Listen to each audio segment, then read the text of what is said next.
aka? Zo'r o'tiribdi u zonada.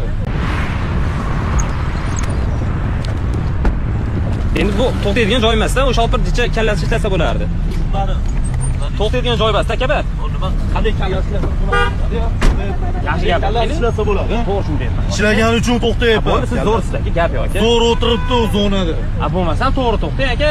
To'xtayapman, nima qilay? Aka baqir chaqir. Men to'g'ri tushuntiryapman. Yo'q aka, men hech nima qilmayman aka. Nima qilasiz? Aka, Baqa gapirmay bo'lmasam, tushundingizmi? kimi yo'li bo'lmasa jon aka, sizga to'g'ri Chiqib keting deyapman yo'lingizda. uringman ana jon aka bo'lmasa.